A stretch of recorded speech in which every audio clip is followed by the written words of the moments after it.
जैसे कि आप देख सकते हैं, इस वक्त फ़िलहाल हम मुंबई दादर के शिवाजी पार्क में मौजूद हैं। यहाँ हम इसलिए आए हैं, आपको जैसे कि सभी को पता है, यहाँ पर वंचित बहुजन आघाड़ी और MIM की एक ऐतिहासिक सभा होने वाली है। तो मैं आपको साथ ही साथ शिवाजी पार्क जो सभाओं के लिए मशहूर है, इसका इतिहास भी हमें कुछ ना कुछ थोड़ी देर के लिए जानना रहेगा, क्योंकि ये 1925 में उस वक्त भारत में ब्रिटिश राज था। तो उस दौरान ब्रिटिशों ने इस शिवाजी पार्क का बॉम्बे नगर निगम के तहत शिवाजी पार्क यहाँ पे ये बनाया गया था और 1927 तक इसे माहिम पार्क के नाम से जाना जाता था। अगर हम देखें इस पार्क को ऐतिहासिक दृष्टिकोण से, तो सामाजिक और राजनीतिक दृष्टिकोण से ये काफ़ी महत्व रखता है। 1947 में भी यहाँ पे स्वतंत्रता सेनानियों द्वारा काफ़ी सभाएँ भी हुआ करती थी, उस लिए भी ये जाना जाता है। और साथ ही साथ यहाँ आर्ट क्रिकेट एसोसिएशन है जो यहाँ पर शिवाजी पार्क में, एक तरह से कहा जाए तो ये शिवाजी पार्क उस एसोसिएशन की एक तरह से माँ भी कही जा सकती है, पिता भी कह सकते हैं हम। आपको मैं दिखाना चाहूँगा कि यहाँ पे किस तरीके से तैयारी चल रही है। आप वहाँ देख सकते हैं कि स्टेज का भी यहाँ काम शुरू है, मीडिया आ चुकी है, शासन प्रशासन का माकूल बंदोबस्त नज़र आ रहा है और यहाँ पर गर्मी भी ज़्यादा है। अब महाराष्ट्र के कोने कोने से काफ़ी संख्या में लोग, उनके कार्यकर्ता जो निकल चुके हैं MIM के और वंचित बहुजन आघाड़ी के। यहाँ हमारे साथ मैं आपको दिखाना चाहूँगा भीमराव अंबेडकर जी भी है। हम उनसे जानना चाहेंगे कि किस तरीके का बंदोबस्त और किस तरीके की तैयारी है। सर जय भीम।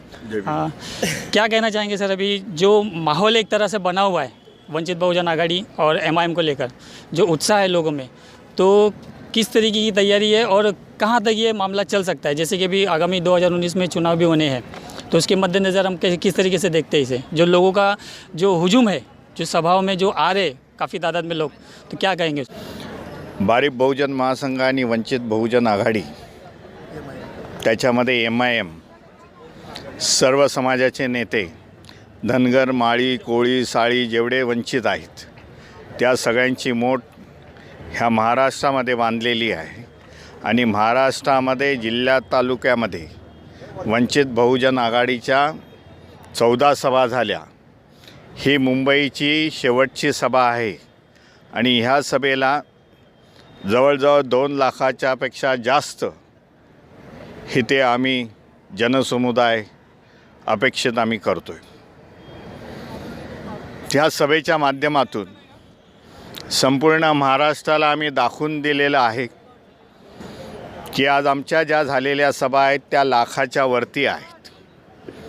इतर पक्षांच्या नेत्यांनी तसा प्रयत्न केला काही 2-4 दिवसापूर्वी मराठवाड्यामध्ये, परंतु ती सभा फेल गेलेली आहे।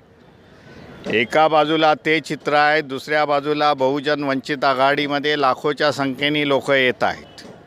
मुंबईचं म्हणाल तर मुंबईची ही वंचित बहुजन आघाडीची शेवटची सभा आहे। एक आहे, आम्हाला ह्या मुंबईमध्ये शक्ती प्रदर्शन आज आम्ही सगळ्यांना दाखवू इच्छितोय संपूर्ण महाराष्ट्राला, की एक नवीन राजकीय समीकरण ह्या महाराष्ट्रामध्ये उभं राहिलेलं आहे। एका बाजूला BJP सेनेला बाजूला करून, काँग्रेस राष्ट्रवादीला बाजूला करून, हा तिसरा समूह भारिप बहुजन महासंघ, वंचित आघाडी, MIM ह्या सगळ्यांना घेऊन आम्ही एक अल्टरनेटिव्ह ह्या महाराष्ट्राच्या जनतेसमोर आज देत आहोत आणि आम्हाला आशा आहे की हे आमचं समीकरण, ज्या सभेला आम्हाला मिळत असलेला प्रतिसाद बघून हे समीकरण लोकांना आवडलेलं आहे आणि येणाऱ्या 2019च्या काही महिन्यामध्येच येणाऱ्या इलेक्शन्सला हे आम्ही मतपेटीमार्फत लोकांना दाखवून देऊ। सत्तेचा मार्ग आम्ही वंचित समाजाला दाखवून दिलेला आहे, म्हणून सगळा समाज हा आमच्या बरोबर आहे। जैसे कि सर अभी आपने कहा कि ये आखिरी सभा है, अभी कुछ दिनों में कोड ऑफ कंडक्ट शुरू हो जाएगा, आचार संहिता भी लग जाएगी, तो उसी के तहत जैसे MIM का जो साथ मिला है और भारिप जो साथ हुए, वंचित बहुजन आघाड़ी जो साथ में चुनाव लड़ने वाले हैं, तो उसी के तहत जिस तरीके से ओवैसी साहब का जो बयान होता है, जो एक संवैधानिक दायरे में रह कर के बात करते हैं, बाबा साहब का भी ज़्यादा वो उल्लेख करते हैं, नाम लेते हैं, तारीफ़ करते हैं। तो क्या यहाँ पर शिवाजी पार्क में वे भी आने वाले हैं? तो साथ ही साथ मैं आपसे ये भी जानने की कोशिश करूँगा कि वो चैत्यभूमि जाएंगे ओवैसी साहब दर्शन के लिए? जरूर। प्रकाश अंबेडकर, बाला साहब अंबेडकर और ओवैसी साहब चैत्यभूमि जाएंगे, बाबा साहब को नतमस्तक होंगे एंड स्ट्रेट वे यहाँ मंच पर आएंगे। जैसे कि आप देख सकते हैं ये अपने आप में एक बहुत बड़ी बात है कि ये देखना ये होगा कि किस तरीके से जो भीड़ है, जो तादाद है, जो आ रही है काफ़ी संख्या में, ये वोट में और मतों में कितनी तब्दील होती है। सर मैं एक चीज़ और आपसे ये जानना चाहूँगा, जैसे महागठबंधन की बात हो रही है तो कहीं ना कहीं असमंजस की स्थिति बनी हुई है बाला साहब के मद्देनज़र, कांग्रेस के मद्देनज़र।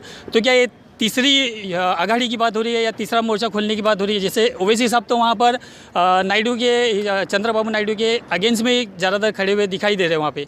तो यहाँ पर महाराष्ट्र में क्या हालात होंगे तीसरे मोर्चे के हिसाब से देखा जाए, या फिर जो महागठबंधन है उसमें कहीं ना कहीं बात बनती नज़र आएगी हमें? महाराष्ट्र की सिचुएशन अलग है।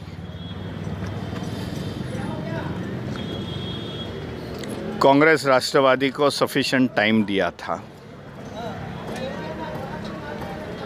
इस दिन में हमें लिखित स्वरूप का बयान दे दो, हमारी सीटें दे दो, हमारे से संवाद साध लो, लेकिन कांग्रेस ने ऐसा प्रयत्न नहीं किया। कांग्रेस का तरीका ये रहा है कि हम लोग का बातचीत चल रही, कांग्रेस राष्ट्रवादी की चल रही है और 3-4 सीट आपको दे दे से। ऐसे से जो चुनाव की बातें होती है वो नहीं होती। आज हम मांगने वाले नहीं है, ये पहली बात है। इस महाराष्ट्र में जो हमें प्रतिशत जन समुदाय का मिल रहा है, आज हम लोग मांगने वाले नहीं है। सम्मानपूर्वक सब होता था तो निश्चित ये महाराष्ट्र में गठबंधन होती थी। कांग्रेस ने जो चुनौती रखी थी भाई MIM के साथ छोड़ दो, वो कभी हो नहीं सकता। लेकिन ओवैसी साहब ने कांग्रेस को ये भी बता दिया नांदेड़ के सभा में, जो अशोक जी चौहान कांग्रेस के अध्यक्ष है, कि मैं महाराष्ट्र से कौन सा भी सीट नहीं मांग रहा हूँ। मैं आऊँगा, प्रकाश जी अंबेडकर जी का प्रचार करने आऊँगा और निकल जाऊँगा। इतना बयान देने के बाद कांग्रेस अड़ी हुई है, कुछ बोलने को तैयार नहीं। इसका मतलब ही ये जानती है कि कांग्रेस को हमारी साथ नहीं चाहिए। इसके लिए हमारे पास दूसरा विकल्प नहीं था। हमने हमारे कैंडिडेट को अनाउंसमेंट कर दी। आज यहाँ जो भी 48 मतदार है पार्लियामेंट के महाराष्ट्र के, वो हम लोग अनाउंसमेंट करने जा रहे हैं। तो जैसे कि सर अभी मैं एक लास्ट क्वेश्चन आपसे जानना चाहूँगा। तो ज़्यादातर जानला, अमरावती, मालेगांव में भी जो आपके जो मतदार कैंडिडेट है उनके नाम जाहिर किए गए, तो मुंबई के लोकसभा की सीट के मद्देनज़र क्या आज यहाँ पे उनके नाम जाहिर हो? आज उनके नाम जाहिर हो जाएंगे। बहुत बहुत शुक्रिया sir.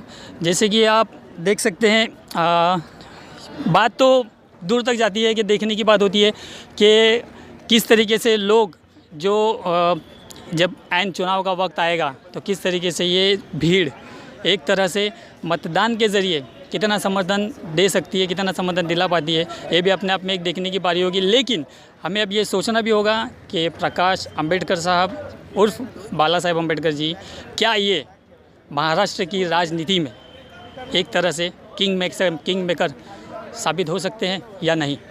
Video journalist Kamlakar Suryavanshi के साथ मैं Syed Aslam, Maharashtra voice web news, MVW news, Mumbai.